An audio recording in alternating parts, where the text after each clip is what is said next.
former Jemaah Islamiyah member Umar. In the worst terrorist attacks. Selama lebih dari 3 dekade, sebuah jaringan bergerak dalam bayang-bayang. Terorganisir, tertutup, dan terhubung lintas negara. Namanya pernah mengguncang Indonesia dan menjadi sorotan dunia internasional. Dari akar ideologi yang tumbuh sejak pertengahan abad ke-20 hingga rangkaian serangan yang mengubah arah kebijakan keamanan nasional, perjalanan Jemaah Islamiyah bukan sekadar kisah tentang aksi teror. Ini adalah cerita tentang bagaimana sebuah organisasi dibangun secara sistematis, berkembang melalui jaringan regional, lalu perlahan melemah di bawah tekanan hukum dan perubahan zaman. Dokumenter ini akan menelusuri proses tersebut secara runtut, dari fondasi ideologi, pembentukan struktur, fase operasional, hingga deklarasi pembubaran pada 2024. Tanpa glorifikasi, tanpa spekulasi, hanya rangkaian fakta dan analisis untuk memahami bagaimana sebuah jaringan bisa tumbuh, bertahan, dan akhirnya berakhir.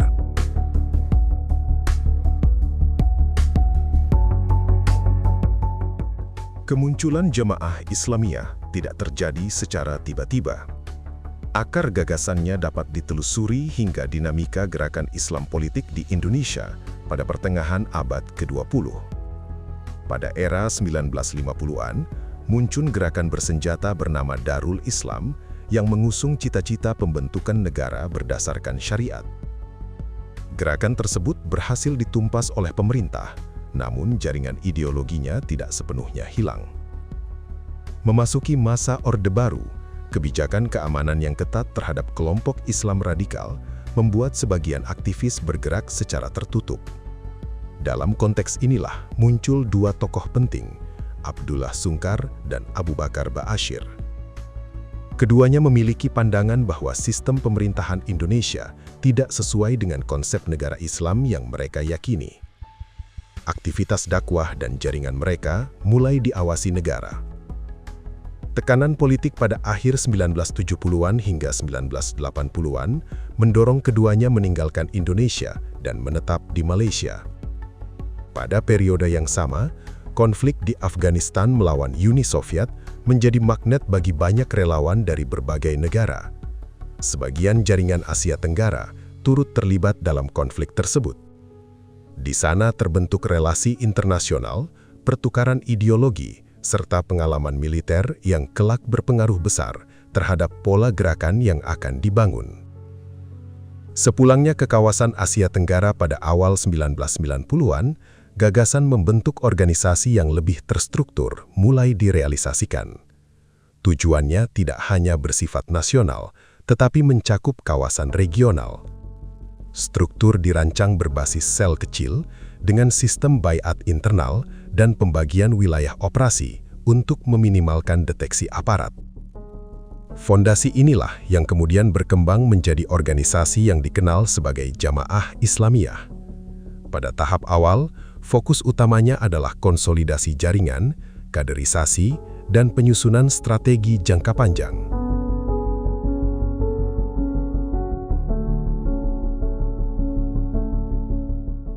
Memasuki awal 1990-an, jaringan yang telah dirintis sebelumnya mulai dibentuk menjadi organisasi yang lebih sistematis.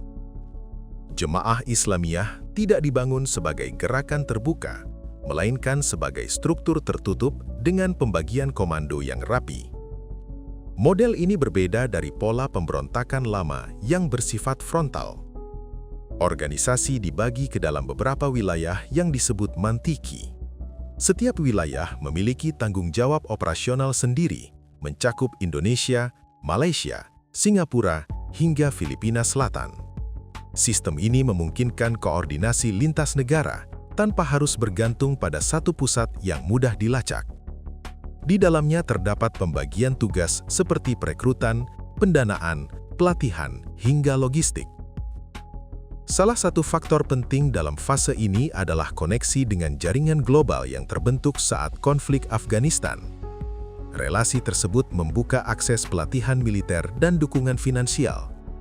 Sejumlah anggota dikirim mengikuti pelatihan bersenjata di luar negeri, lalu kembali dengan kemampuan teknis yang lebih matang.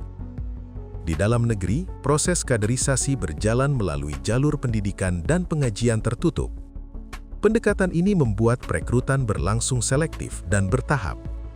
Loyalitas dibangun melalui baiat, sementara komunikasi internal dijaga ketat untuk menghindari infiltrasi. Pada tahap ini, organisasi belum melakukan serangan besar di Indonesia. Fokusnya masih pada penguatan kapasitas dan pembentukan jaringan yang stabil. Namun fondasi operasional sudah terbentuk, struktur sel, akses pelatihan, serta koneksi regional. Fase konsolidasi ini menjadi landasan bagi langkah berikutnya, ketika strategi mulai bergeser dari pembangunan jaringan menuju aksi yang lebih konfrontatif.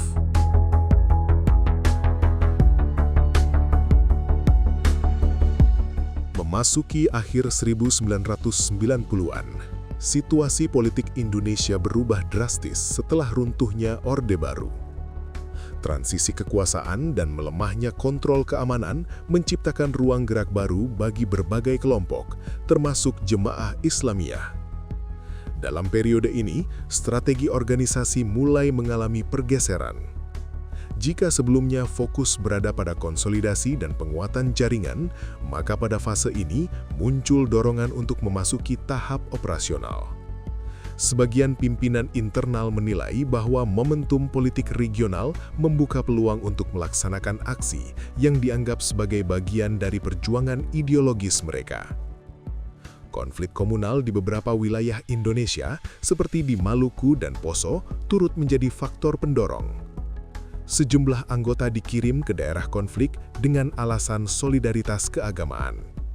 Dari sini, pengalaman lapangan semakin memperkuat kemampuan teknis dan memperluas jejaring tempur. Di saat yang sama, hubungan dengan jaringan ekstremis internasional semakin intensif. Akses terhadap pelatihan perakitan bahan peledak dan taktik serangan mulai dimanfaatkan. Struktur sel yang sebelumnya dibangun secara tertutup kini berfungsi sebagai perangkat operasional. Perubahan ini juga memunculkan perbedaan pandangan di dalam tubuh organisasi. Tidak semua elemen sepakat dengan percepatan aksi bersenjata. Namun faksi yang mendukung pendekatan konfrontatif mulai dominan. Menjelang awal 2000-an, tanda-tanda eskalasi mulai terlihat. Aparat keamanan mencatat peningkatan aktivitas mencurigakan, termasuk pergerakan individu lintas wilayah dan transaksi logistik yang tidak biasa. Meski belum terungkap sepenuhnya, fondasi untuk aksi berskala besar telah disiapkan. Fase ini menjadi titik transisi dari organisasi yang berorientasi pada pembinaan jaringan menjadi kelompok yang siap melakukan serangan dengan dampak luas.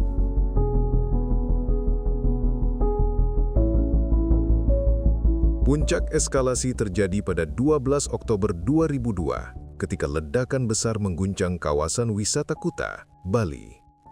Peristiwa yang kemudian dikenal sebagai Bom Bali 2002 menewaskan lebih dari 200 orang dan melukai ratusan lainnya. Serangan ini segera mengubah lanskap keamanan Indonesia secara permanen. Investigasi yang dilakukan aparat mengarah pada jaringan yang terhubung dengan Jemaah Islamiyah. Operasi penangkapan dilakukan secara luas. Nama-nama seperti Imam Samudra, Ambrosi, dan Mukhlas muncul sebagai pelaku utama. Persidangan yang berlangsung terbuka memperlihatkan detail perencanaan, pendanaan, serta mekanisme komunikasi internal yang selama ini tersembunyi. Serangan di Bali bukan satu-satunya. Dalam beberapa tahun berikutnya, terjadi pengeboman di Hotel JW Marriott Jakarta pada 2003 dan Kedutaan Besar Australia pada 2004. Pola serangan menunjukkan target simbolik dengan dampak internasional. Strategi ini memperlihatkan perubahan orientasi dari konflik lokal menuju pesan global. Dampaknya sangat luas. Pemerintah Indonesia membentuk Satuan Khusus Penanggulangan Terorisme, termasuk penguatan peran Densus 88. Kerjasama intelijen dengan negara lain ditingkatkan. Regulasi anti-teror diperbaharui untuk memberi dasar hukum yang lebih kuat dalam penindakan. Serangkaian penangkapan dan tewasnya sejumlah tokoh kunci mulai melemahkan struktur organisasi. Namun jaringan yang sudah terlanjur tersebar tidak langsung hilang. Sebagian sel tetap aktif secara sporadis, sementara lainnya memilih beradaptasi dengan strategi yang lebih senyap. Periode ini menandai fase konfrontasi terbuka antara negara dan jaringan militan, sekaligus menjadi awal dari proses panjang pelemahan internal yang akan berlanjut di tahun-tahun berikutnya.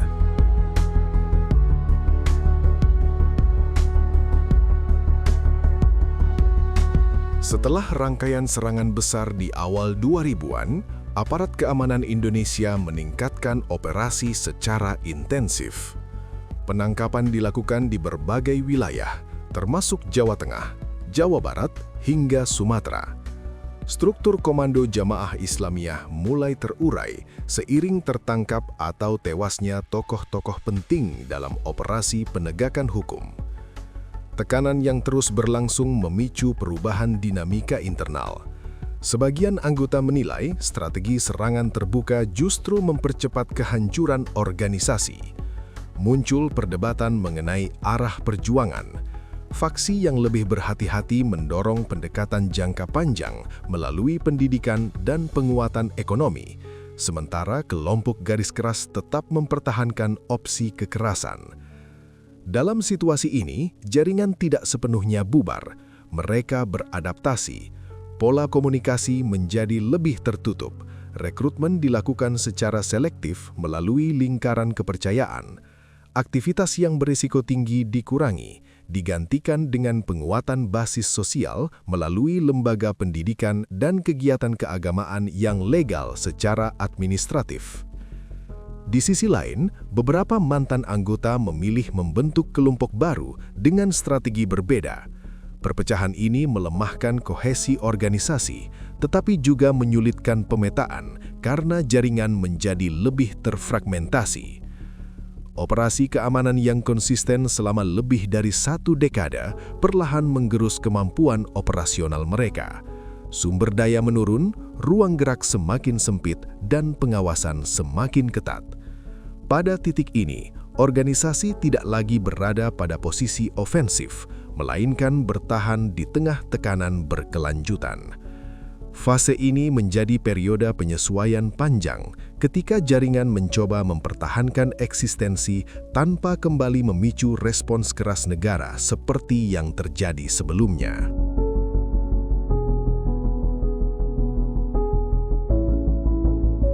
Memasuki dekade 2010-an, kondisi organisasi yang terus berada di bawah tekanan memaksa perubahan pendekatan secara lebih mendasar.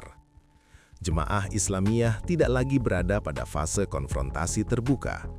Prioritas bergeser ke arah mempertahankan jaringan melalui cara yang lebih tersamar dan minim resiko. Sejumlah laporan persidangan dan pengungkapan aparat menunjukkan bahwa sebagian struktur internal mulai menekankan pembangunan sumber daya manusia jangka panjang. Fokus diarahkan pada pendidikan, pembinaan kader, serta penguatan ekonomi melalui usaha legal. Strategi ini dinilai lebih aman dibandingkan serangan langsung yang berpotensi memicu gelombang penangkapan baru. Perubahan juga dipengaruhi oleh dinamika global. Kemunculan kelompok ekstremis lain dengan metode yang lebih brutal, seperti ISIS, menciptakan pergeseran lanskap gerakan radikal internasional. Tidak semua jaringan lama sepakat dengan pendekatan tersebut. Sebagian memilih menjaga jarak dan mempertahankan model organisasi yang lebih tertutup. Di dalam negeri, program deradikalisasi dan pendekatan persuasif pemerintah mulai menunjukkan dampak. Beberapa mantan anggota menyatakan komitmen untuk kembali ke kehidupan sipil. Faktor keluarga, ekonomi, dan tekanan hukum menjadi pertimbangan penting dalam proses tersebut. Meski demikian, aparat keamanan tetap memantau potensi konsolidasi ulang. Penangkapan sporadis masih terjadi, menandakan bahwa jaringan belum sepenuhnya hilang. Namun secara umum, kapasitas operasional jauh menurun dibandingkan 2 dekade sebelumnya. Periode ini menandai fase transformasi yang signifikan. organisasi yang dulu dikenal melalui aksi spektakuler kini bergerak lebih hati-hati, mencoba bertahan dalam situasi yang semakin tidak menguntungkan.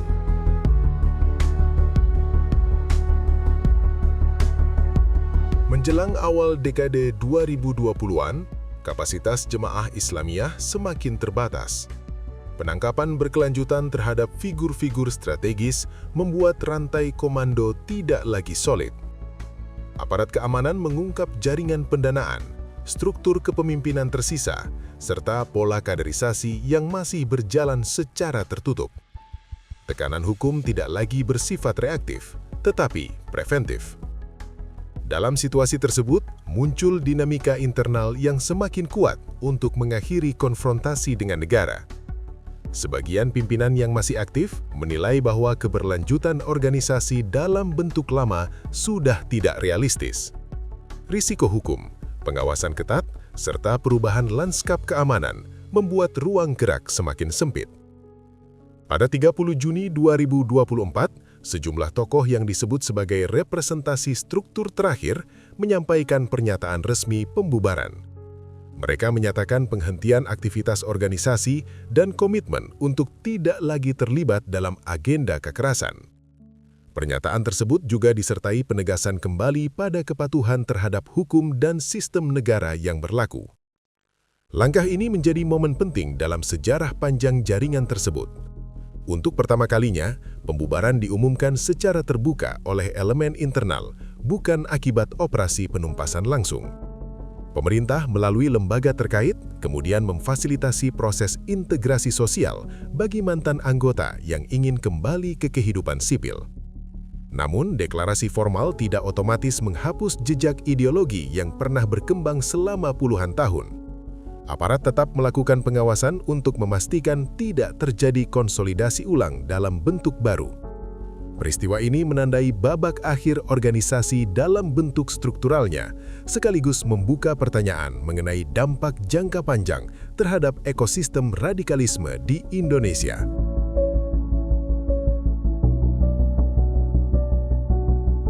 Berakhirnya Jamaah Islamiyah sebagai struktur organisasi menandai satu fase penting dalam sejarah penanggulangan terorisme di Indonesia.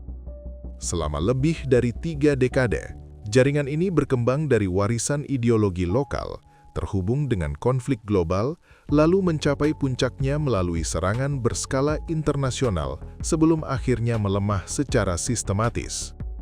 Pembubaran pada 2024 tidak dapat dilepaskan dari kombinasi faktor: penindakan hukum yang konsisten, peningkatan kapasitas intelijen, serta kerjasama internasional berperan besar dalam memutus rantai operasional.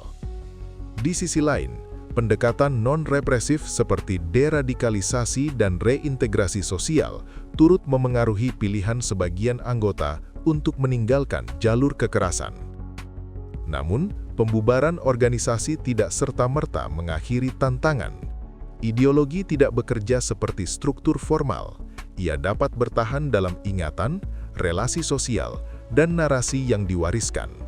Karena itu, fokus penanganan bergeser dari sekedar penindakan menuju pencegahan jangka panjang, termasuk pengawasan jaringan informal dan pendidikan kritis di masyarakat. Kasus JI juga memberikan pelajaran tentang bagaimana kelompok militan dapat beradaptasi terhadap tekanan, mengubah strategi, dan bertahan dalam waktu lama. Negara dituntut untuk terus memperbaharui pendekatan keamanan agar tidak hanya responsif terhadap ancaman yang terlihat, tetapi juga terhadap potensi yang tersembunyi. Dengan berakhirnya perjalanan organisasi ini, Indonesia memasuki fase baru, bukan fase tanpa ancaman, tetapi fase dengan pengalaman dan kapasitas yang lebih matang. Sejarah Jamaah Islamiyah kini menjadi arsip penting, bukan untuk diulang, melainkan untuk dipahami agar tidak kembali terulang dalam bentuk lain.